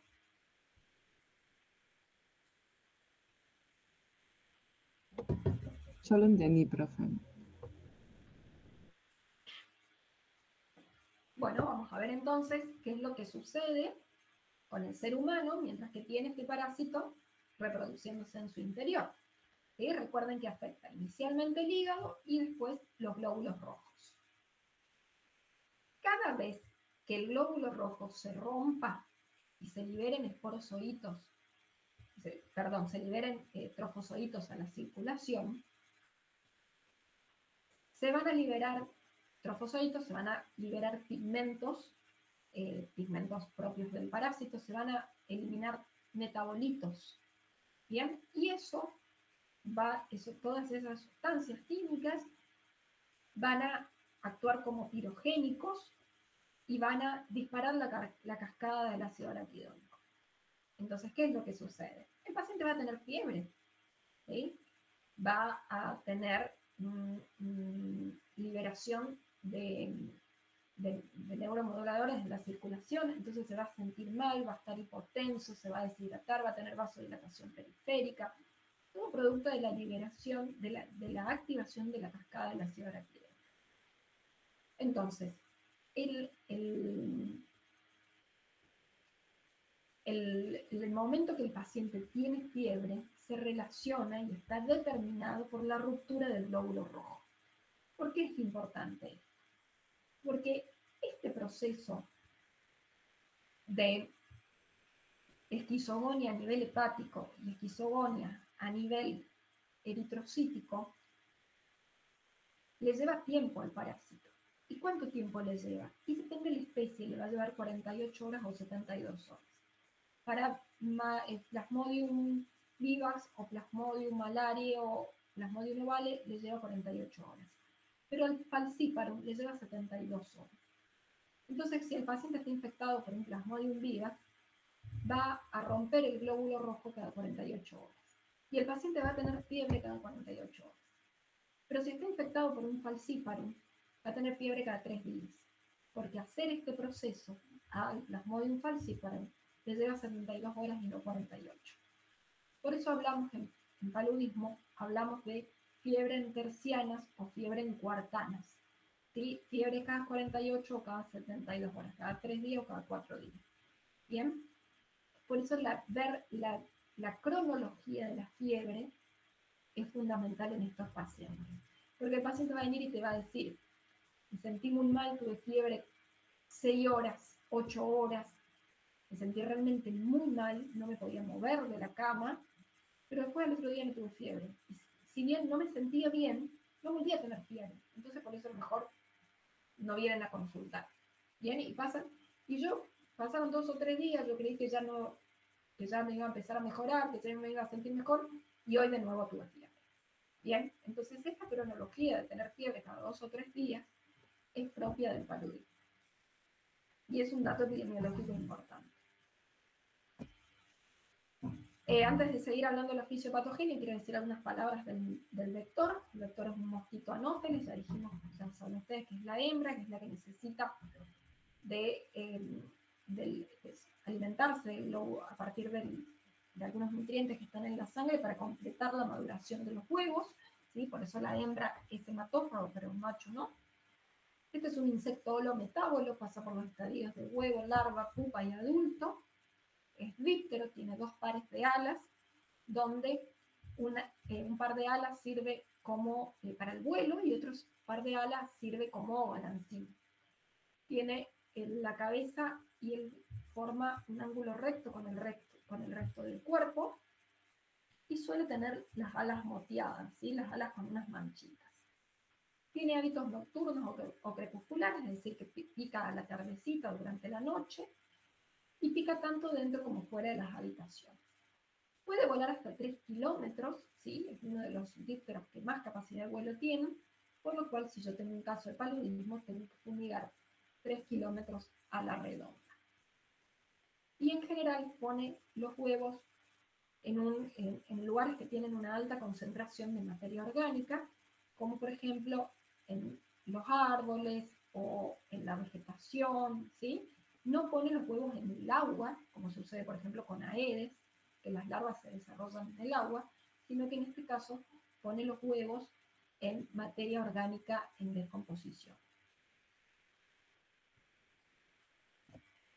Muy bien, entonces, tenemos este anófeles que estaba infectado, que cuando fue a alimentarse para hacer su repaso sanguíneo, inoculó esporozoitos y el paciente tuvo primero una esquizogonia a nivel hepático y una segunda esquizogonia a nivel del glóbulo rojo. ¿Qué es lo que va a suceder con este paciente? Este paciente que tiene, primero, se van a afectar los hepatocitos, por lo tanto ese hígado va a dejar de funcionar, ¿sí? Va a dejar de producir elementos de la coagulación, factores procoagulantes, se va a inflamar, ¿sí? Por lo cual van a aumentar las células hepáticas, ¿sí? Si yo le mido las transaminasas, la GOT, la GPT, van a estar aumentadas. Si yo mido el APP, un factor procoagulante, va a estar disminuido. Esto, digamos, en un laboratorio general, en un laboratorio que yo le puedo hacer la química del laboratorio, que yo le hago habitualmente al paciente en cualquier hospital, en cualquier guardia. Y se va a infectar también el glóbulo rojo, ¿sí? Cuando se infecta el glóbulo rojo, lo primero que sucede es que cambia su morfología, ¿sí? Porque se deforma. Entonces ya no puede circular con facilidad por el torrente sanguíneo. Esto determina una serie de complicaciones. Por un lado, cuando los vasos sanguíneos sean más finos, de un diámetro más pequeño, porque ya sea una circulación terminal, por ejemplo, el que tenemos en el riñón, ¿sí? O en los pulpejos de los dedos, Bien, esta circulación terminal con un diámetro más fino, con un diámetro del vaso más fino, no va a permitir que circule este glóbulo rojo que está deformado, ¿sí? Porque ya no va a poder pasar. Entonces va a provocar atascamientos, ¿sí? Y va a formar coágulos por acumulación de glóbulos rojos deformados, una acumulación en pila de monedas o en rosetas. ¿Sí? Estos coágulos que se forman van a provocar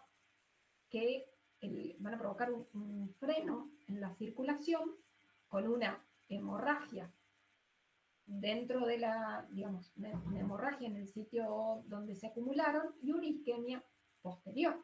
¿Sí? Ustedes saben, la circulación es como cuando hay un embotellamiento. ¿Sí? Ustedes van por una autopista y tienen un accidente y un embotellamiento. Antes de ese punto de freno están todos los autos acumulados, ¿sí? Todos los glóbulos rojos acumulados. Pero del freno hacia adelante no circula nadie. Bien, por lo tanto, del freno hacia adelante tenemos isquemia. Entonces vamos a tener áreas de microinfartos y áreas de isquemia, ¿sí? Provoca una coagulación intravascular diseminada. ¿Bien? Sobre todo a nivel de la circulación más pequeña. ¿Dónde impacta con mayor crudeza? Y a nivel de la circulación terminal, por ejemplo, sistema nervioso central, retina, pulpejo de los dedos, riñones. ¿Bien? ¿Qué más sucede? Este glóbulo rojo se infecta y se rompe. ¿Va a poder trasladar oxígeno? ¿Va a poder cumplir con su función de trasladar oxígeno si está infectado? ¿Sí? ¿No? No, profe. No, entonces el paciente va a entrar en hipoxemia. ¿Sí? La hipoxemia va a determinar que el paciente tenga aumento de la frecuencia respiratoria para subsanar esa hipoxemia tisular. Entonces, en vez de tener 20, y en vez de tener 15 de frecuencia respiratoria, va a tener 35. ¿Bien? Lo cual le genera un mayor gasto metabólico. ¿Sí? A este paciente que no se está alimentando y no está comiendo desde hace 2 días. ¿Bien? Va a tener un aumento del gasto metabólico con una hipoxemia tisular y eso va a generar una acidosis metabólica. Una acidosis que primero va a ser metabólica y después finalmente va a ser respiratoria. ¿Qué otro problema nos trae? Cuando este glóbulo rojo deformado pasa por el vaso, ustedes saben que el vaso es como una esponja llena de sangre, que lo que hace es, sacar a los glóbulos rojos que no están en condiciones, los saca de circulación. Y acá la mayor parte de los glóbulos rojos no están en condiciones. ¿Sí? Entonces, provoca una destrucción masiva de glóbulos rojos, lo que genera una anemia hemolítica, ¿sí? Lo que profundiza el déficit en el transporte de oxígeno y profundiza la insuficiencia respiratoria y la acidosis metabólica. ¿Bien? Y además provoca una anemia hemolítica, ¿sí? Que aumenta la bilirrubina, que aumenta las transaminasas. ¿No? Hay otro, y además nos trae el falciparum, sobre todo el falciparum, otro problema más. El parásito requiere energía para su crecimiento y desarrollo. Y la única fuente de energía que puede consumir el parásito es la glucosa. ¿Sí? Por lo cual consume glucosa. ¿Sí? Le roba glucosa al hospedador. Provoca una hipoglucemia. ¿Sí? Una hipoglucemia en un paciente que además no se está alimentando porque tiene vómitos. Tiene vómitos porque está en acidosis y aumenta la urea. ¿Bien? Entonces tiene vómitos.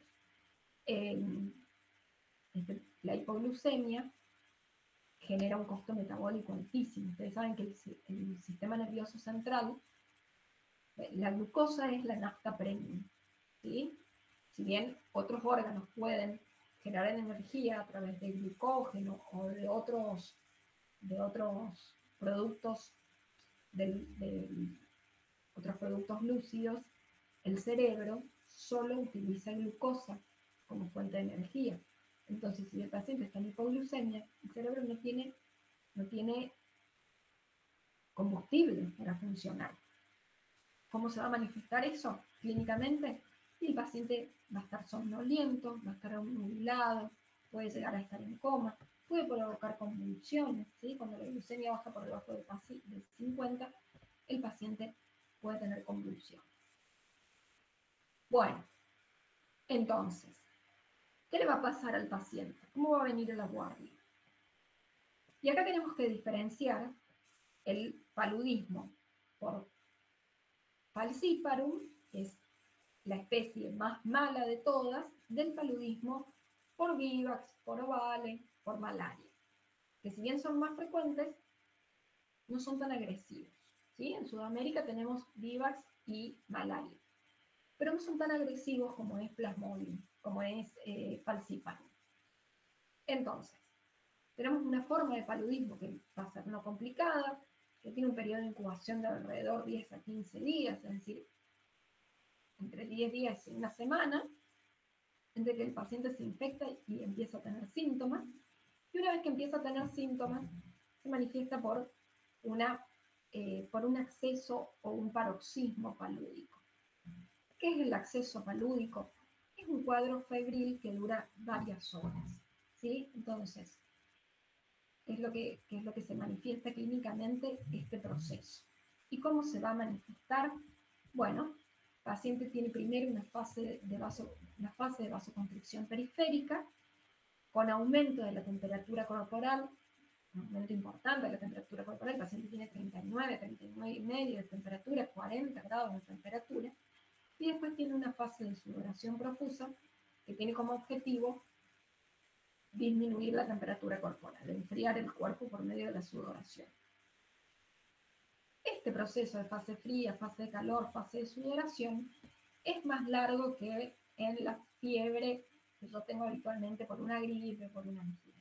Entonces, en vez de durar 2 o 3 horas, dura 6 a 8 horas, donde el paciente tiene una fase de frío intenso, con temblores importantes, donde después una fase de calor con alta temperatura que no responde a los antitérmicos comunes, y después una fase de sudoración profusa, donde el paciente corre un serio riesgo de deshidratación, porque imagínense que este paciente no está comiendo, no se está alimentando, no está tomando líquido, está con vómitos, entonces es un paciente que tiene un alto riesgo de deshidratación, bien, y eso profundiza su mal estado general.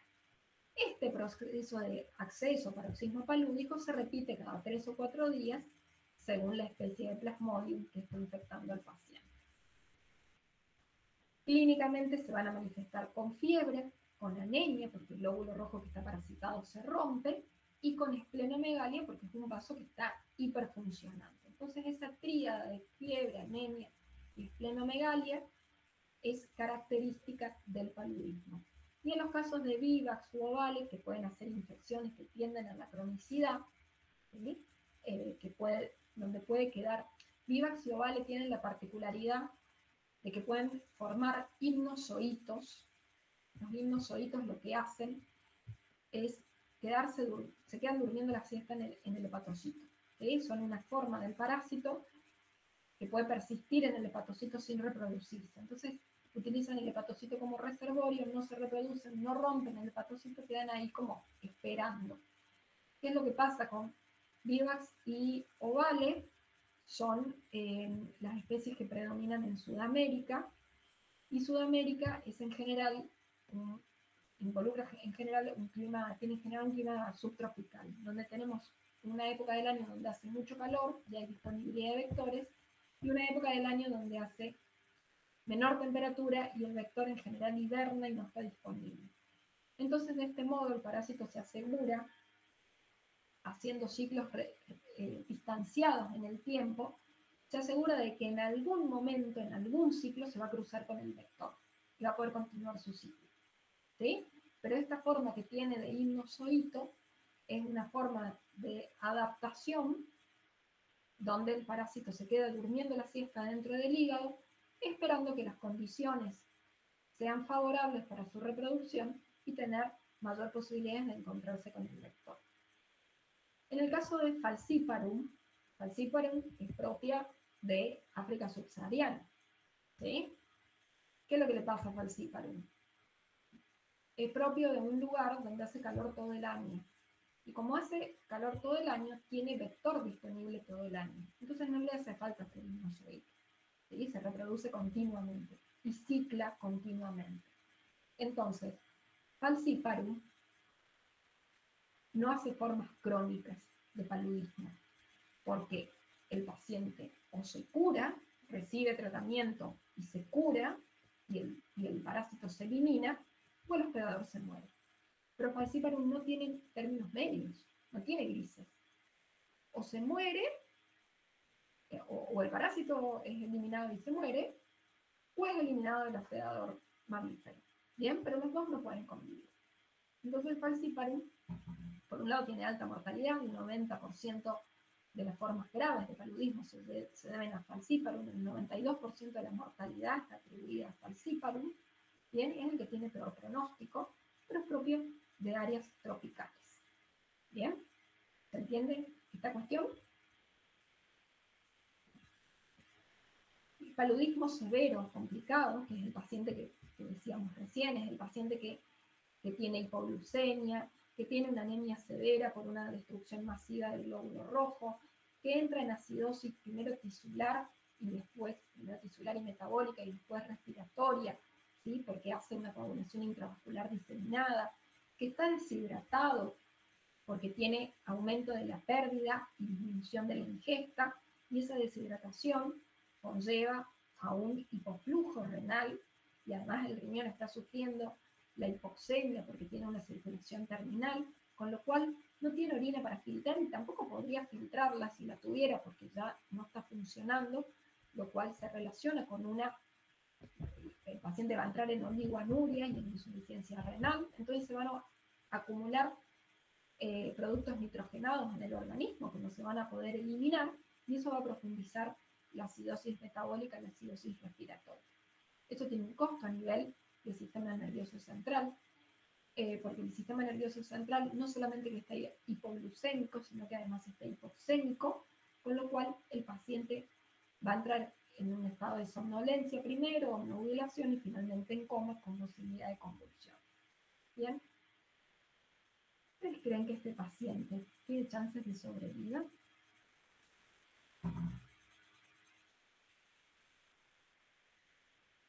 Si yo recibo un paciente con paludismo severo, con un paludismo por Falciparum, lo recibo en un hospital de alta complejidad, acá en Argentina, ¿sí? Este paciente lo ingreso a terapia, lo ventilo, lo hidrato, le pongo inotrópicos, le pongo dextrosa, bien, le pongo tratamiento antiparasitario. ¿Tiene chance de supervivencia? Si es severo o complicado, no. ¿Cómo? Si es un caso severo y, por ejemplo, tiene afectado el sistema neurológico y eso, puede ser que tenga menos chances.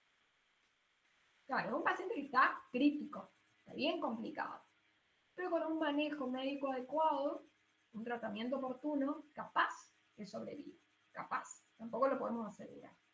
Ahora, este paciente está en un campo de refugiados de Ruanda. ¿Tiene chance de sobrevida? No. No. El 90% de la mortalidad por paludismo es en África subsahariana, especialmente en niños menores de 5 años y en embarazadas. ¿Sí? ¿Por qué?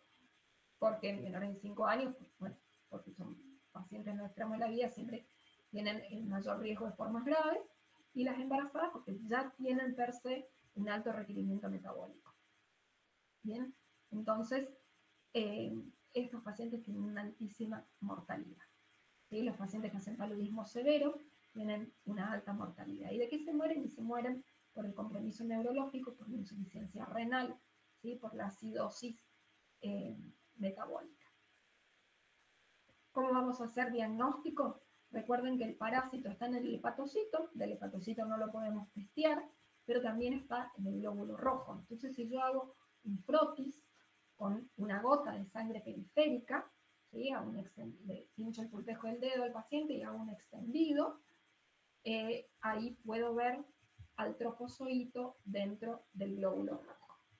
Bien, esta es la forma tradicional de hacer diagnósticos mediante frotis, una gota gruesa.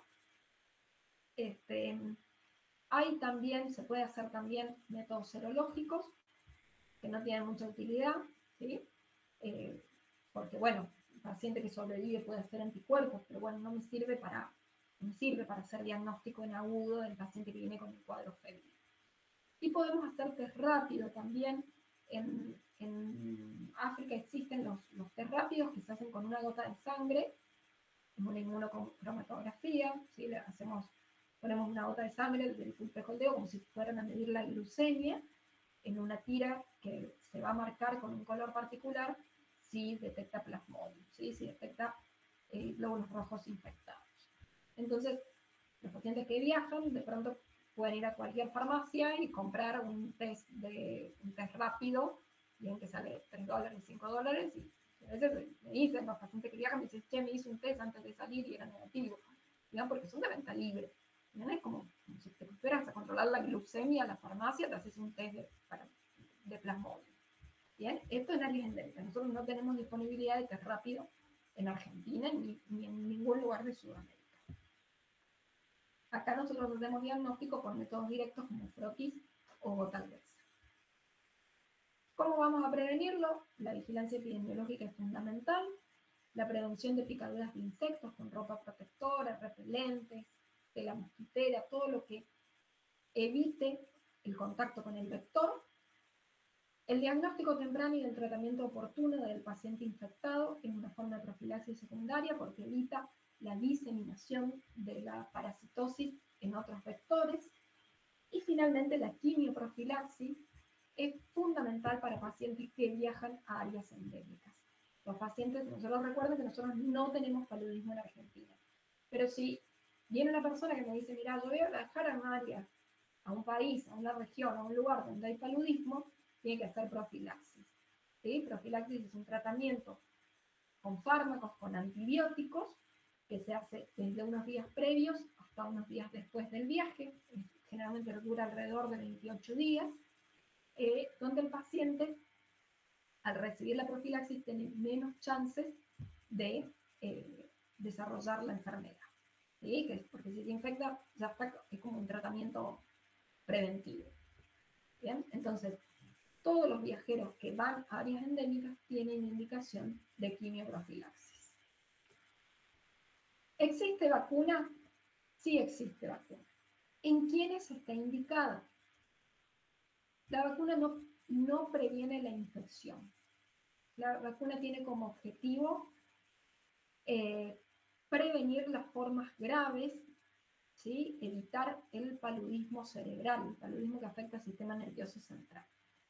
Y está indicada en menores de 2 años, que son el grupo etario donde tenemos la mayor mortalidad por paludismo, de 3 países, Ghana, Malawi y Kenia, ¿sí? 3 países de África subsahariana.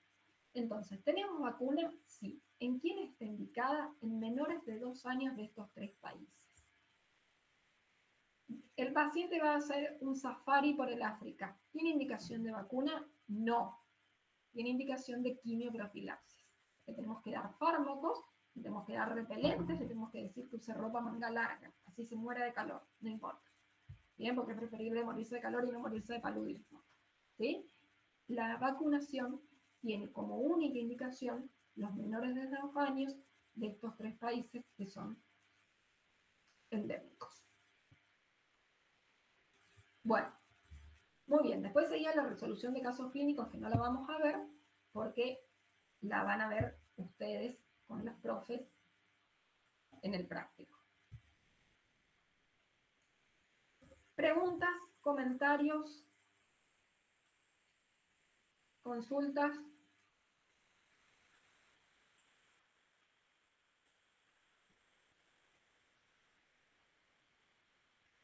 De mi parte se entendió bien, profe. Sí, profe, estuvo muy clara. Bueno, Por ahora no, profe. Bien, ya les compartimos el PowerPoint. Estas parasitosis ustedes las pueden leer, sino también, por supuesto, de los libros disponibles o buscarlos. Sé que las profes le han pasado los links de algunos libros de parasitología. importante que los revisen de ahí, igual que toxoplasmosis y paludismo, y los vamos a continuar trabajando en el práctico del día jueves. ¿Sí? Es importante que ustedes empiecen que afiancemos el repaso, que empecemos a ver los diagnósticos diferenciales, que empecemos a interrelacionar todo lo que hemos estado viendo en esta segunda parte del año, ¿bien? Porque ya en una instancia de parcial o de examen final, vamos a requerir que ustedes, digamos, interrelaciones, pueden hacer diagnósticos diferenciales y pueden hacer el abordaje sindrómico del paciente con el diagnóstico microbiológico. O sea, ¿qué le vamos a pedir a este paciente? ¿Cómo vamos a hacer diagnóstico? ¿En qué caso vamos a sospechar un paludismo? ¿En qué caso vamos a sospechar una leishmaniasis? ¿Y qué vamos a hacer con ese paciente? ¿Sí?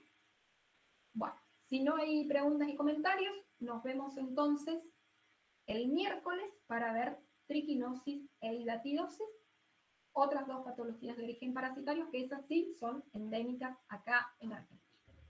Por suerte no tienen una mortalidad tan alta, pero sí son endémicas, ¿sí? Son propias de nuestra región. Muy bien, nos vemos entonces el miércoles a las 8:30. Chao, chao, profe. Chao, profe, Muchas nos gracias. vemos.